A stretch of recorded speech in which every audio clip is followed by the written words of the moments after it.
Hello friends, स्वागत है आप सभी का हमारे यूट्यूब चैनल से जी ज्ञान पर।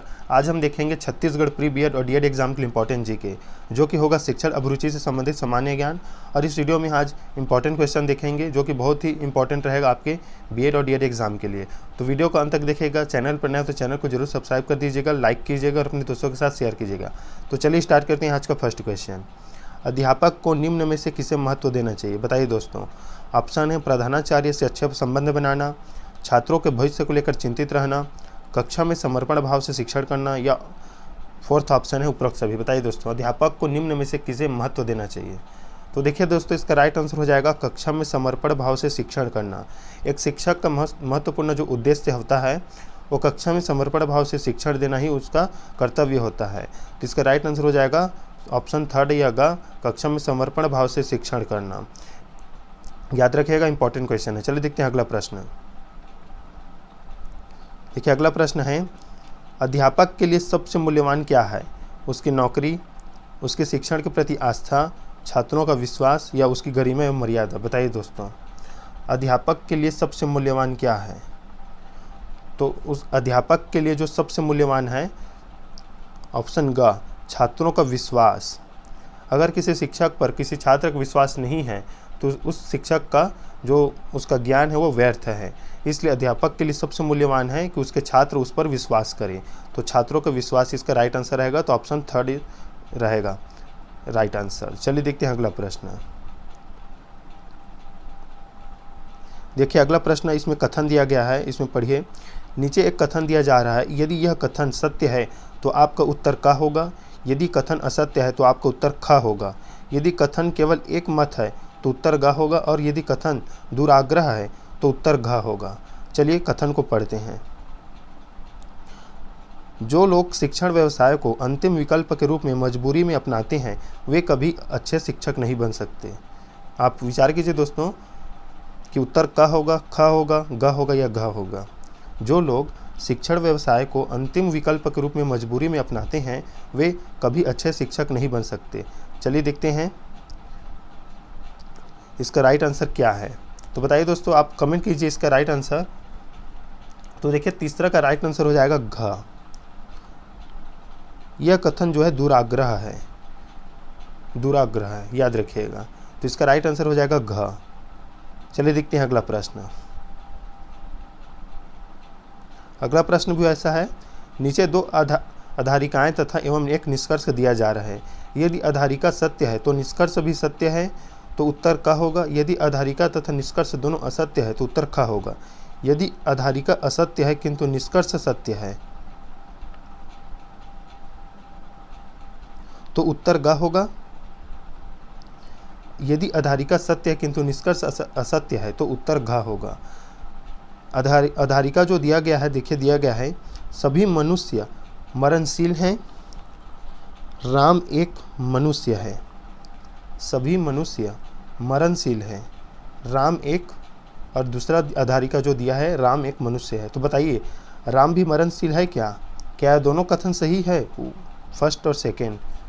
सभी मनुष्य मरणशील है और राम एक मनुष्य है, तो राम भी मरणशील है क्या? बताइए दोस्तों। तो इसका राइट आंसर हो जाएगा क, दोनों सत्य है, याद रखिएगा। इसका राइट आंसर हो जाएगा क। देखिए नीचे चलते हैं। इसमें दिया गया है, यदि एक निष्कर्ष दिया जा रहा है, यदि आधारिका सत्य है और निष्कर्ष भी सत्य है तो उत्तर का होगा। तो देखिए दोनों कथन सत्य है। सभी मनुष्य मरणशील है और राम एक मनुष्य है, तो राम भी मरणशील है, क्योंकि राम एक मनुष्य है तो मरणशील होगा, जिससे राइट आंसर का होगा। चलिए देखते हैं अगला प्रश्न। देखिए अगला प्रश्न है, आपकी दृष्टि में एक अच्छी समय तालिका के लिए क्या आवश्यक है? कठिन विषयों के कालांश सुबह में रखे जाएं, 2 कठिन विषयों के कालांश के बाद एक आसान विषय का कालांश रखा जाए, कालांश में क्रियाओं में विविधता का प्रावधान हो, या उपयुक्त सभी। बताइए दोस्तों। तो इसका राइट आंसर हो जाएगा घ, उपरोक्त सभी। कठिन विषय के कालांश सुबह में रखा जाए, क्योंकि कठिन विषय सुबह रहता है तो उस समय जब स्टूडेंट जाते हैं क्लास में या विद्यालय में तो उस समय उसका माइंड जो है फ्रेश होता है, अच्छे होते हैं। इसलिए कठिन विषय क्लास मतलब सुबह रखा जाए, और 2 कठिन विषयों के बाद एक जो है आसान विषय का कालांश रखा जाए, मतलब क्लास रखा जाए। और कलांश में क्रियाओं में विविधता का प्रावधान हो, अलग अलग हो। कलांश में जो क्रिया हो वो विविधता अलग अलग हो। तो इसका राइट आंसर हो जाएगा उपरोक्त सभी। चलिए देखते हैं अगला प्रश्न, याद रखिएगा इंपॉर्टेंट क्वेश्चन है।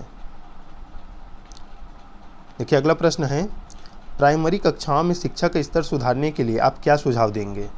अध्यापकों की जवाबदेही सुनिश्चित की जाए, स्कूलों में निगरानी के स्तर को सुधारा जाए, कक्षाओं एवं वर्गों की संख्या के अनुरूप शिक्षकों की नियुक्ति की जाए।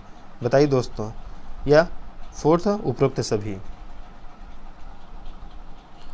तो प्राइमरी कक्षाओं में शिक्षा के स्तर को सुधारने के लिए फर्स्ट अध्यापक की जवाबदेही सुनिश्चित की जाए, ये रहेगा। सेकंड भी रहेगा, थर्ड भी रहेगा। स्कूल में निगरानी के स्तर को सुधारा जाए, कक्षा एवं वर्गों की संख्या के अनुरूप शिक्षकों की नियुक्ति की जाए। तो इसका राइट आंसर घ उपरोक्त सभी, मतलब ये तीनों ऑप्शन जो है सही है। चलिए देखते हैं अगला प्रश्न। देखिए अगला प्रश्न है, छात्र किस प्रकार के अध्यापकों को पसंद करते हैं? छात्र किस प्रकार के अध्यापकों को पसंद करते हैं? चलिए देख लेते हैं ऑप्शन। ऑप्शन है जो उनकी समस्याओं को हल करने में रुचि लेता है, जिससे उन्हें शारीरिक दंड का भय नहीं होता, जो टेस्टों की कॉपियां जांचने के बाद उन्हें तुरंत पुष्टि पोषण देता है, और ऑप्शन है घ उपरोक्त तीनों। बताइए दोस्तों, इसका राइट आंसर हो जाएगा घ उपरोक्त तीनों, जो उनकी समस्याओं को हल करने में रुचि लेता है, जिससे उन्हें शारीरिक दंड का भय नहीं होता, और जो टेस्टों की कॉपियां जांचने के बाद उन्हें तुरंत पुष्टि पोषण देता है। तो इसका राइट आंसर रहेगा उपरोक्त तीनों। अगर आपके ऑप्शन में ख और ग नहीं दिया होता और कोई मतलब अच्छा सा शब्द नहीं होता, दूसरा ऑप्शन होता, तो उसका राइट आंसर होता क, जो उनकी समस्याओं को हल करने में रुचि लेता। लेकिन यहाँ पर जो ग है वो अच्छा है, ये ऑप्शन भी, और ख भी सही है, क्योंकि जो बालक हैं शारीरिक दंड का भय नहीं होता, तो उन जो शिक्षकों से भी प्रिय या अच्छा ही व्यवहार करते हैं, और जो टेस्ट की कॉपियाँ अपने विषय के तुरंत बाद जो उसकी जांच कर कर उसका पुष्टि पोषण करता है, मतलब अंक बता देते हैं, तो ऐसे मतलब टीचर से जो स्टूडेंट है वो अच्छा व्यवहार रखते हैं। तो इसका राइट आंसर हो जाएगा उपरोक्त तीनों। चलिए देखते हैं अगला प्रश्न। अगला प्रश्न है, शिक्षा के प्रचार एवं प्रसार से लोकतंत्र मजबूत होता है, आर्थिक विकास की दर बढ़ती है, अंधविश्वास में कमी आती है, या उपरोक्त सभी। बताइए दोस्तों, शिक्षा है उसके प्रचार एवं प्रसार से क्या होता है? लोकतंत्र मजबूत होता है, आर्थिक विकास की दर बढ़ती है, अंधविश्वास में कमी आती है, उपरोक्त सभी। तो देखिए दोस्तों, इसका राइट आंसर भी रहेगा उपरोक्त सभी। अंधविश्वास में कमी आती है, आर्थिक विकास की दर बढ़ती है, और लोकतंत्र मजबूत होता है शिक्षा के प्रचार एवं प्रसार से। चलिए देखते हैं अगला प्रश्न। देखिए अगला प्रश्न है, यदि किसी कक्षा में अधिकांश छात्र प्रायः ऊँघते हुए पाए जाते हैं, मतलब स्टूडेंट पढ़ाई में रुचि नहीं लेते, बैठे हुए हैं, आलसी हैं, ऊँघते हुए पाए जाते हैं, तो क्या छात्रों में कोई कमी हो सकती है? शिक्षण में कोई कमी हो सकती है? कक्षा के भौतिक वातावरण में कोई कमी हो सकती है, या उपरोक्त सभी? बताइए दोस्तों। तो इसका राइट आंसर हो जाएगा घ उपरोक्त सभी। यहाँ पर जो ऑप्शन है उसे ध्यान से पढ़िए, हो सकती है बोला गया है, तो यह उपरोक्त सभी इसका राइट आंसर रहेगा। कक्षा में अधिकांश छात्र प्रायः ऊँघते हुए पाए जाते हैं, तो छात्रों में कमी भी हो सकती है, शिक्षक में या शिक्षण में जो कमी हो सकती है, या कक्षा के जो भौतिक वातावरण है उसमें भी कमी हो सकती है। तो इसका राइट आंसर रहेगा उपरोक्त सभी, याद रखिएगा। यहाँ पर आपको ऑप्शन में ध्यान देना है, हो सकती है कहा गया है। चलिए देखते हैं अगला प्रश्न।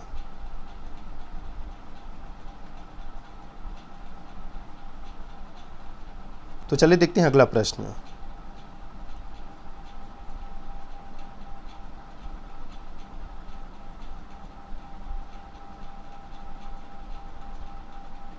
देखिए अगला प्रश्न दिया गया है, निम्न में से कौन सा अध्यापक आलोचना का पात्र नहीं बनेगा? याद रखिए दोस्तों, इसमें बोला गया है आलोचना का पात्र नहीं बनेगा। फर्स्ट है क, वह जो लगातार पढ़ाए चला जाता है और इस बात की कोई परवाह नहीं करता कि विद्यार्थी क्या सीख रहे हैं। ख है, वह जो समय पर कक्षा में आता है पर इस बात पर कोई ध्यान नहीं देता कि विद्यार्थी भी समय से कक्षा में आए। ग, वह जो अपने विषय के बारे में बहुत अधिक तो नहीं जानता, किंतु अपने विद्यार्थियों को बहुत अधिक जानने के लिए प्रेरित करता रहता है। घ, वह जो नैतिकतावादी है और अपने छात्रों को सदैव नैतिकता का ही पाठ पढ़ाता रहता है। तो बताइए दोस्तों, इसका राइट आंसर क्या रहेगा? चलिए देखते हैं एक बार और ऑप्शन को। तो देखिए दोस्तों, इसका राइट आंसर रहेगा ग। वह जो अपने विषय के बारे में बहुत अधिक तो नहीं जानता किंतु अपने विद्यार्थियों को बहुत अधिक जानने के लिए प्रेरित करता है, तो ऐसे शिक्षक जो है आलोचना के पात्र नहीं बनेंगे। अब यहाँ पर कोई सभी स्टूडेंट को डाउट हो रहा है, इसका राइट आंसर यह होना चाहिए घ। लेकिन देखिए दोस्तों, इसका राइट आंसर घ नहीं रहेगा, क्योंकि जो शिक्षक का काम है शिक्षण देना है और सभी विषयों पर देना है, अपना जितना जानता है उसमें। नैतिकतावादी नहीं होना चाहिए ज़्यादा, क्योंकि इसमें दिया गया है नैतिकतावादी होना चाहिए, लेकिन उतना ज़्यादा नहीं होना चाहिए कि सदैव नैतिकता का ही पाठ पढ़ाता रहे। तो ये ऑप्शन नहीं रहेगा, याद रखिएगा। चलिए देखते हैं अगला प्रश्न।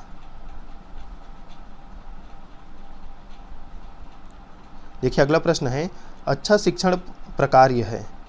अच्छा शिक्षण प्रकार यह है प्रधानाचार्य के अच्छे नेतृत्व का, शिक्षकों की विद्वता के उच्च स्तर का, शिक्षण व्यवसाय के प्रति ईमानदारी और निष्ठा का, उच्च शिक्षण योग्यताओं एवं विधियों का। बताइए दोस्तों, अच्छा प्रशिक्षण कार्य है या शिक्षण कार्य है?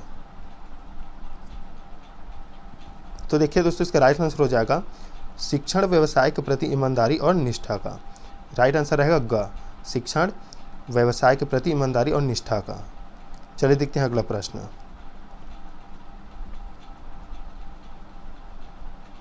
अगला प्रश्न है, निम्न में से कौन सा कथन सर्वाधिक सही है?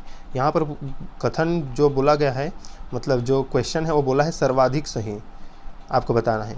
क, अच्छा शिक्षक वही बन सकता है जो निरंतर अनुसंधान करता है। ख, अच्छा शिक्षक वही बन सकता है जो कुछ न कुछ करके केवल पढ़ाने पर ध्यान दे। ग, अच्छा शिक्षक वही बन सकता है जो शिक्षण पर कम तथा शोध पर अधिक ध्यान दे। या ऑप्शन जो घ है उपरोक्त सभी। बताइए दोस्तों, तो इसका राइट आंसर हो जाएगा क, अच्छा शिक्षक वही बन सकता है जो निरंतर अनुसंधान भी करता है। अच्छा शिक्षक वही बन सकता है जो निरंतर अनुसंधान भी करता है, याद रखिएगा। चलिए देखते हैं अगला प्रश्न। तो चलिए देखते हैं अगला प्रश्न। देखिए 13 नंबर क्वेश्चन है, कक्षा में अध्यापक की भूमिका हो सकती है। फर्स्ट ऑप्शन है विद्यार्थियों की सूचनाएं देना, ब, विद्यार्थियों को अधिगम के लिए प्रेरित करना, स, विद्यार्थियों को सीखने की क्षमताएं विकसित करना, या द, विद्यार्थियों को कोर्स पास कराने के लिए अभ्यास करना। बताइए दोस्तों, कक्षा में अध्यापक की भूमिका हो सकती है। तो देखिए इसका राइट आंसर रहेगा विद्यार्थियों को अधिगम के लिए प्रेरित करना और स, विद्यार्थियों को सीखने की क्षमता विकसित करना। ब एवं स दोनों। तो इसका राइट आंसर हो जाएगा, देखते हैं ऑप्शन में। इसका राइट आंसर रहेगा ख, ब एवं स दोनों, याद रखिएगा। चलिए देखते हैं अगला प्रश्न। अगला प्रश्न है, छात्रों को दंड देते समय अध्यापक के मन में क्या भावना होनी चाहिए? छात्रों को दंड देते समय अध्यापक के मन में क्या भावना होनी चाहिए? क है, दंड के भय से छात्र आइंदा गलती न करे, छात्रों में सुधार पैदा हो, छात्रों को पीड़ा पहुंचे, छात्रों को अपने साथियों के सामने लज्जित होना पड़े। छात्रों को दंड देते समय एक अध्यापक के नाते आपके मन में क्या भावना होनी चाहिए उतने समय? तो देखिए इसका राइट आंसर हो जाएगा ख, छात्रों में सुधार पैदा हो। छात्रों में सुधार पैदा हो इसलिए आप उसे दंड देते हैं। तो दंड देते समय एक शिक्षक के नाते आपके मन में ये भावना होनी चाहिए कि छात्रों में सुधार पैदा हो। चलिए देखते हैं अगला प्रश्न।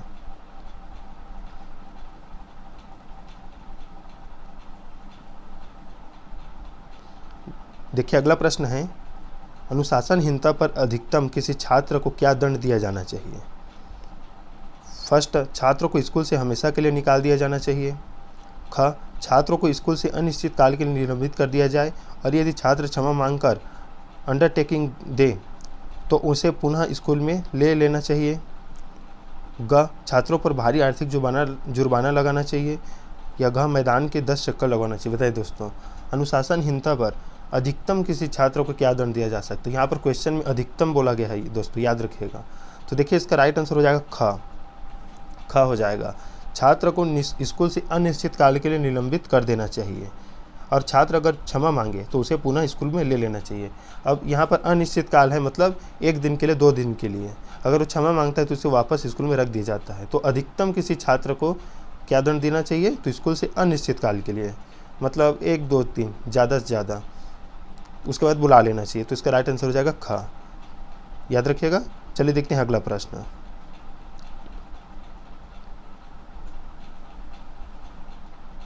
देखिए अगला प्रश्न है, प्रकरण में यौन से संबंधित कोई बात आने पर छात्र बहुत अधिक हर्षित एवं प्रफुल्लित हो जाते हैं, इस पर आपकी क्या प्रतिक्रिया होगी?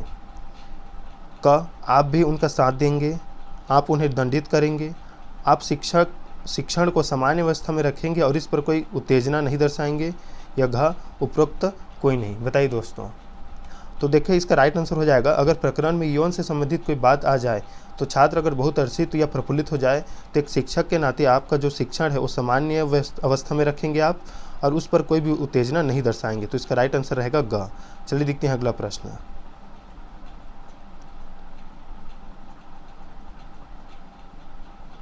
देखिए अगला प्रश्न है, सशिक्षा वाली कक्षाओं में यौन संबंधी बातें करना कैसा है।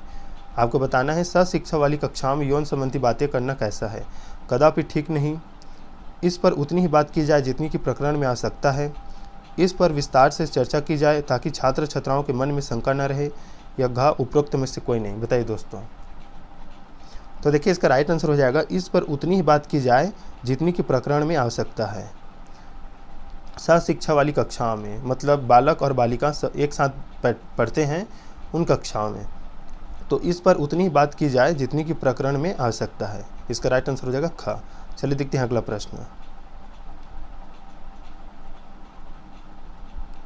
देखिए अगला प्रश्न है, एक अध्यापक के रूप में यदि किसी घटना या प्रश्न का मुझे संतोषजनक स्पष्टीकरण नहीं मिलता है तो मैं इस बात की कोई विशेष परवाह नहीं करता, किसी ज्ञानी व्यक्ति के मिलने की प्रतीक्षा करता हूँ, अपने पूर्व प्राध्यापकों से संपर्क करता हूँ, या उस समय तक चैन से नहीं बैठता जब तक मुझे उचित स्पष्टीकरण नहीं मिल जाता। बताइए दोस्तों।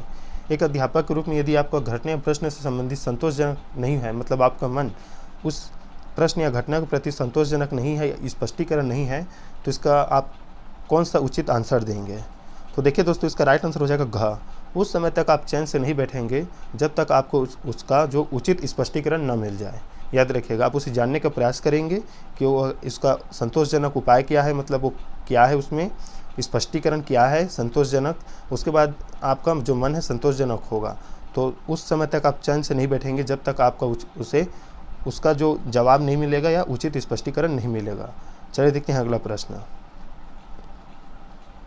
देखिए अगला प्रश्न है, अच्छा अध्यापक वह है जो अपने विषय में प्रवीण हो, मेधावी व परिश्रमी हो, सादा जीवन व्यतीत करता हो, अपने विद्यार्थियों से सच्ची लगन रखता हो। बताइए दोस्तों।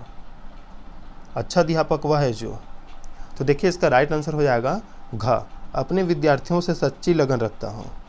इसका राइट आंसर है घ, अपने विद्यार्थियों से सच्ची लगन रखता हो। देखिए दोस्तों, जो शिक्षण अभिरुचि से संबंधित जीके होता है वो ऑप्शन देखकर होता है, मतलब प्रश्न में क्या पूछा गया है और ऑप्शन में कितना अच्छा आंसर दिया गया है, तो उसका उपयुक्त आंसर, उचित आंसर कौन सा रहेगा। तो देखिए अच्छा अध्यापक वह है जो अपने विद्यार्थियों से सच्ची लगन रखता हो।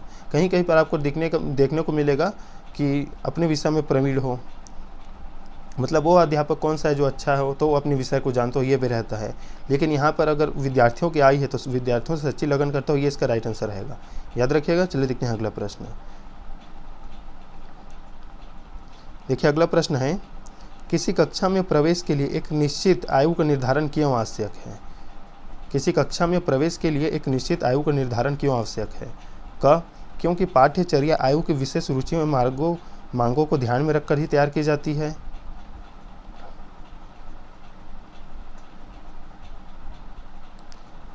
ख, क्योंकि कक्षा में विभिन्न आयु वर्गों के छात्रों के होने से सभी छात्रों को समझने में कठिनाई होती है।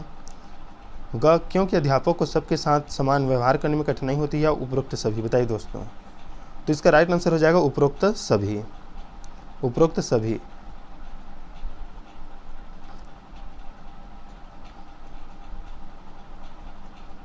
किसी कक्षा में प्रवेश के लिए एक निश्चित आयु का निर्धारण इन सभी कारणों से आवश्यक होती है, क्योंकि पाठ्यचर्या आयु की विशेष रुचि मांगों को ध्यान में रखकर तैयार की जाती है। जो सिलेबस है वो, क्योंकि कक्षा में विभिन्न आयु वर्गों के छात्रों के होने के सभी छात्राओं में समझने कठिनाई होती है, और क्योंकि अध्यापक को सबसे साथ समान व्यवहार करने में कठिनाई होती है। तो इसका राइट आंसर हो जाएगा उपयुक्त सभी। तो ये थे इंपॉर्टेंट क्वेश्चन। नेक्स्ट वीडियो में मिलेंगे और टॉपिक के साथ, इंपॉर्टेंट क्वेश्चन के साथ। तब तक के लिए धन्यवाद।